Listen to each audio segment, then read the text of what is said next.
I quietly resigned with a transition memo, and 9 people followed me out. Then my old VP called from a collapsing war room. Hi, I'm Cole, 43, and 3 weeks ago I was not executive material. Today, my former boss just lost $60 million, his career, and his marriage. Let me tell you how that happened. It starts with a calendar invite that should have been the best day of my career. VP Transition Planning, Friday, 3 p.m. I saw that subject line and felt something shift. 15 years. 15 years of putting out fires nobody else could touch. 15 years of being the guy who didn't flinch when 3 trucks jackknifed on a frozen mountain pass and a $28 million contract was on the line. This was it. Finally. So I wore the tie. Not because I needed to impress Warren, my boss, the VP of Operations, but because I knew Megan would ask how it went and I wanted to tell her it was real. I walked into that meeting thinking maybe, just maybe, loyalty still counted for something. Instead, I got corporate poetry. Warren didn't even look me in the eye. Board decided to pause the VP expansion. Economic headwinds. Timing's not ideal. Appreciate your patience, Cole. I just stared at him, calm, neutral. I've learned that nothing terrifies an executive more than silence from the guy they expect to rage. Pause, I repeated. You sent a transition invite 3 weeks ago. The title was approved in budget. You told me, verbatim, it was a done deal. He gave me a shrug, like I'd asked why the printer was jammed. Things shift. Budgets get reallocated. You're excellent at being the guy we call, Cole. That's not executive material. That sentence hit harder than he realized, because he meant it. All these years, I'd been the contingency plan, the backstop, the duct tape holding the company together during disasters, while Warren took bows in boardrooms built on my recovery protocols. He thought I'd nod, say I understood, keep grinding. Instead, I thanked him for the update and walked straight to my office and started opening emails I'd ignored for months. That weekend, I met with Nathan from Apex Logistics. He didn't waste time. We've been using your 2019 winter logistics protocol on our training program. Want to come run the division? It wasn't a maybe. It wasn't we'll circle back next quarter. It was a signed contract, 40% over my current salary, full VP authority, and get this, a signing bonus so big I made Nathan repeat it twice. I didn't hesitate. I signed. Monday morning, I submitted my resignation with a clean, detailed transition memo that made it look like I was helping, while exposing just how many things only I knew how to do. I CC'd Warren, BCC'd myself at 11:47 p.m. By 11:52, they'd locked me out. 15 years, and they couldn't even wait until morning. At 12:03 a.m., Warren called. I let it ring. At 12:17, again. At 12:34, left a voicemail. Deleted. 1:18 a.m., subject, urgent, marked as read, ignored. Tuesday morning, I was eating pancakes with my kids, watching cartoons like a man who wasn't responsible for a logistics empire anymore. At 8:32, I stepped into my new office at Apex. Window view, working systems, no fires waiting for me. By 9:12, my personal phone started buzzing. One of my senior coordinators from Bridgewater had submitted his resignation. By 10:15, 2 more had followed. By lunch, Warren was calling again. 3 senior coordinators quit this morning. HR is asking questions. They're adults. They make their own decisions. This looks coordinated. I'll tell the board what I saw. You mean you'll lie? He was unraveling, trying to frame my exit like a hit job. It wasn't. I hadn't spoken to anyone, but I'd spent 15 years quietly building a team that believed in me. Turns out, when you treat people like they matter, they remember that when the train catches fire. By Wednesday, things at Bridgewater weren't just shaky, they were imploding. Clients were missing shipments, the reroute protocols, misused, the escalation chains, unmanned. The person Warren put in charge had no idea what she was doing. Literally, she used a carrier I'd blacklisted in bold. Result? $41,000 in penalties. One furious client. But the real damage came when she emailed Hartley, the $28 million contract I'd saved, claiming we had unlimited backup capacity for Q1. That lie reached their executive inbox within 2 hours. By the end of that week, Hartley terminated, just gone. I was sitting in my Apex office when I got the text. They lost Hartley, $28 million down. Nobody knows what they're doing. It's bad." And that was before the auditors showed up. By the end of week 2, Warren had officially entered panic mode. Hartley gone, a second major client suspended operations pending review of internal processes, $31 million in limbo. I hadn't said a single word to anyone on my old team, but the departures kept rolling. By day 16, 8 resignations, all senior, all critical. And Warren's genius fix? Promoting Maya, the strategic analyst with 18 months of experience and absolutely zero crisis ops background, to run coordination. It was a disaster. I'd literally highlighted the planned detours for an upcoming highway closure in my transition doc. Maya decided they were inefficient and pushed all freight down the closed corridor anyway. Trucks sat for 14 hours, 3 missed deliveries, $68,000 in penalties. When the coordinators tried to explain, Warren shut them down, then had the gall to send out a company-wide email praising her agility during unexpected conditions. That was the moment people stopped whispering and started talking out loud. Everyone knew. The private meetings, the mornings she showed up at 10, left by 4, the decisions that made no sense. By the 3rd week, one of the coordinators left a sticky note on her door. "Strategic vision doesn't fix GPS routes." It disappeared within the hour, but screenshots circulated like wildfire. The staff left behind were unraveling. I started getting late-night texts from old colleagues. "No one knows who's responsible for client backups. Warren's pretending he can cover your systems, but he's making it worse. We can't keep up. I miss having leadership that actually led." Meanwhile, I was drinking coffee in my office at Apex, watching this collapse like a controlled demolition I didn't even trigger. Then came the Hartley Forum post. They'd filed a public complaint on an industry site, naming Bridgewater as operationally unreliable. Every logistics executive in the region saw it. Clients started pulling back. Pending deals? Gone. By day 20, Warren was down 9 staff. The systems were breaking, not in big, flashy ways, but in small, invisible ones that kill companies slow. An unanswered client email, a shipment routed wrong, a coordinator frozen because no one trained them. Death by 1,000 cuts. Then at 2:47 p.m. on a Thursday, my phone rang. Warren. I let it ring. Twice, 3 times. Then I answered. He sounded hollow. "We need to talk," he said. I leaned back in my chair. "Okay." "In person. I can come to you." Warren, offering to come to me. The man hadn't left his office for anyone under VP level in years. "We need you back," he said finally. "The board wants to reinstate your promotion. VP title, full authority, higher salary. Whatever Apex is paying, we'll beat it by 20%. Just come fix it." I said nothing. "And Maya's out," he added. "We're restructuring. You'd have a clean slate. Just 30 days. Help us stabilize." There it was. The just 30 days trap. Let obligation do its thing. Let guilt stretch 30 into 60 into forever. "Warren," I said quietly, 3 weeks ago you told me I wasn't leadership material. Now you'll pay anything. That's not a change in my value. That's you realizing what I was worth too late." He was silent. Then, "Just think about it. I already did, 15 years ago." The day after that call, I got an email from Bridgewater's HR. Subject line, "Exit interview, independent review participation request." It wasn't internal. It came from an outside firm, the kind you bring in when your own people can't be trusted anymore. I almost ignored it. Almost. But part of me wanted to see how far the rot had spread. So I accepted. The interview was professional, polite, clinical.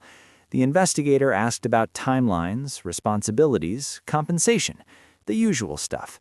Then she asked the question I knew was coming. "Were you ever given clear communication about the VP promotion timeline? I kept it factual. Calendar invites, budget line items, multiple next quarter promises.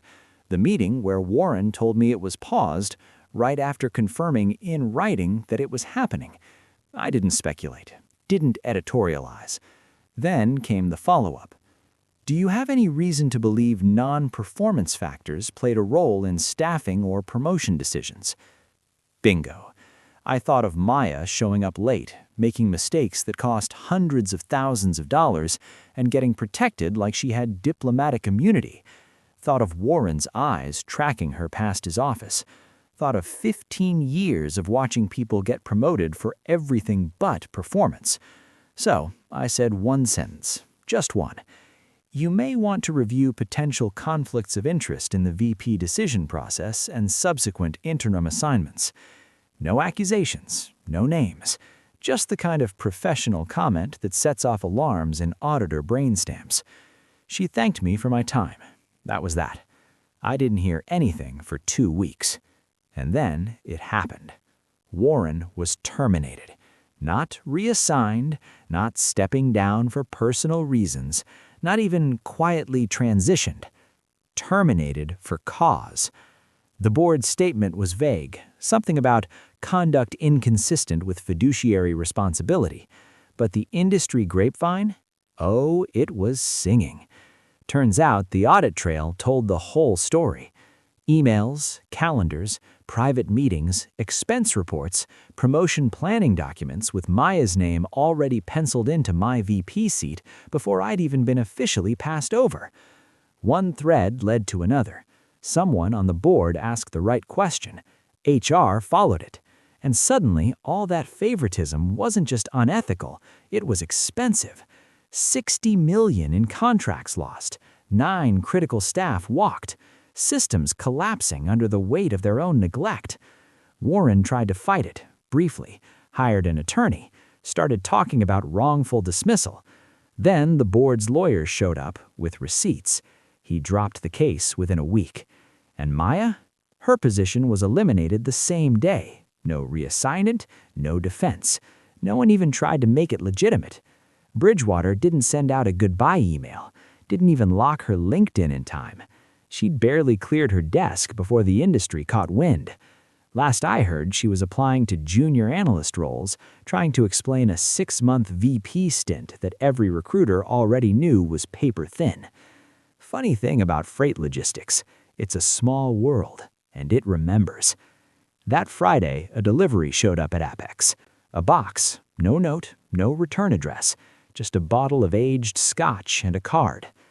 To the guy who was always executive material, you were just surrounded by people too insecure to admit it. I never found out who sent it. Didn't need to. The Monday after Warren's termination, I got a call from someone I hadn't heard from in 6 years. Janet Lewis, former VP of Client Partnerships at Bridgewater. She left after a dust-up with Warren about directional alignment, which everyone knew meant he couldn't handle being questioned by someone who actually read reports. "Cole," she said, skipping pleasantries, "you free for lunch?" We met at a little corner spot near Apex.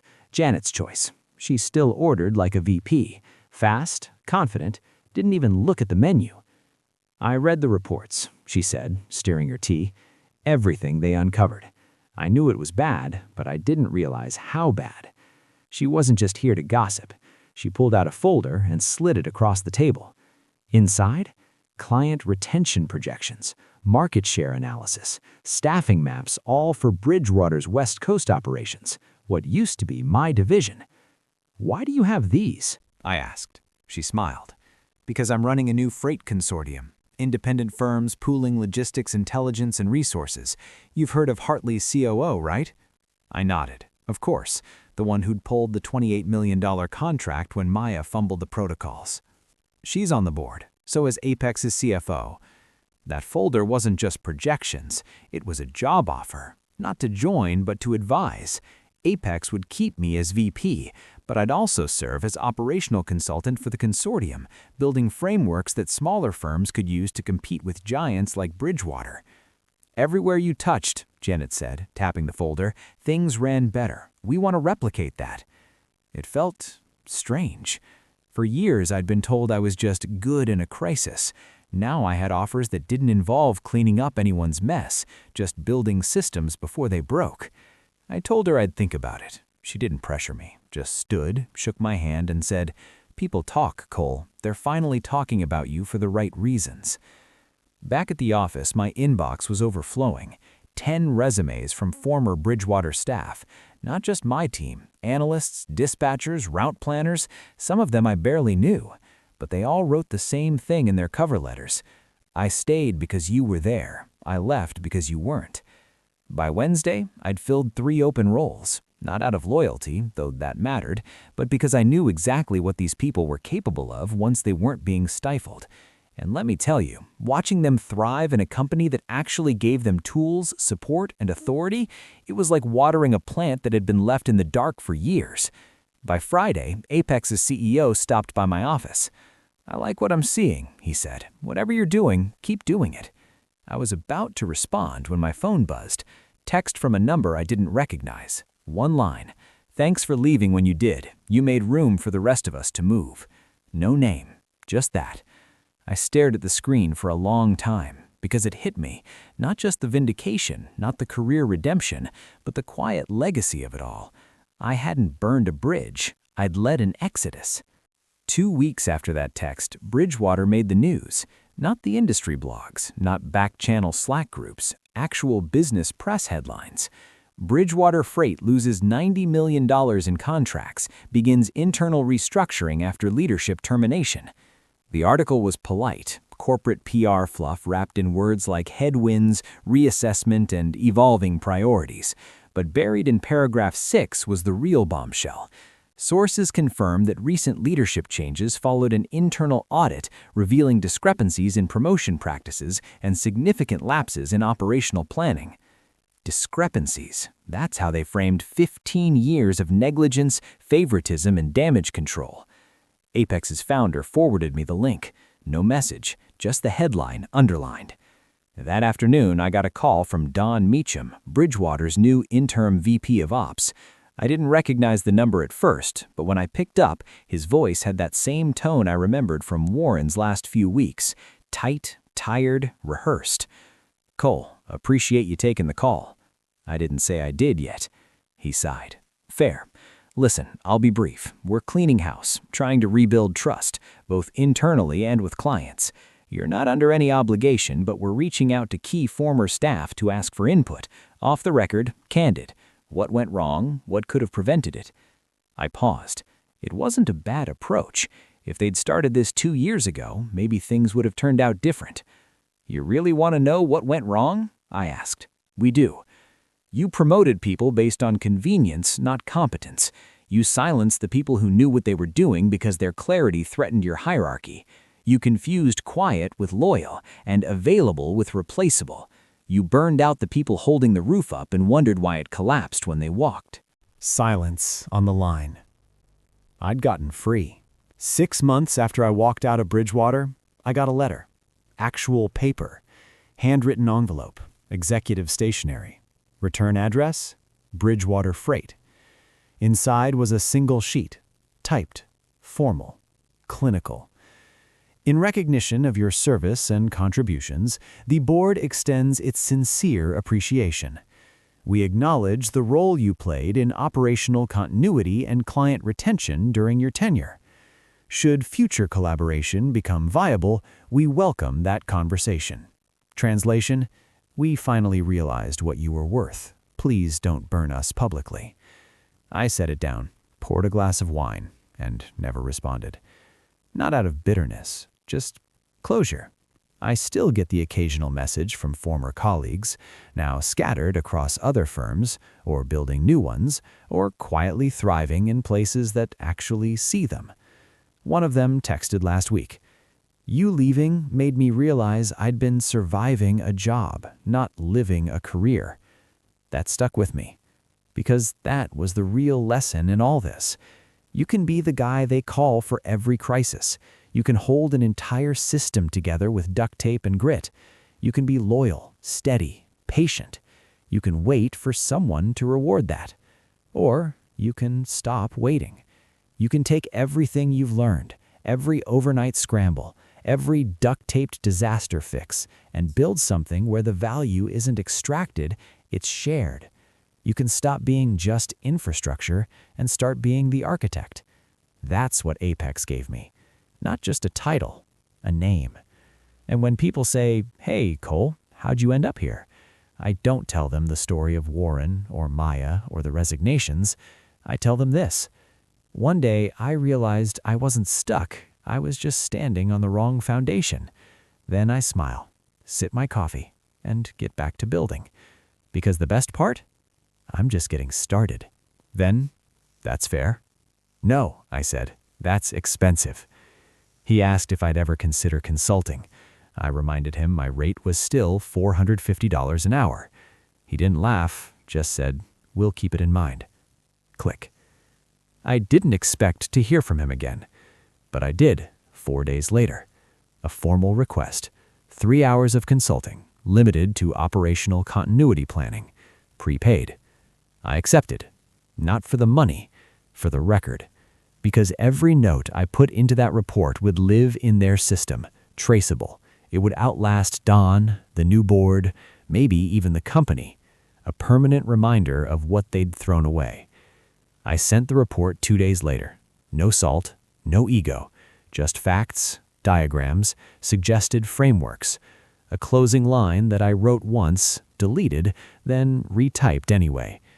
Operational integrity begins with valuing the people who build it, not when they leave, while they're still here. I signed it. Sent it. Done.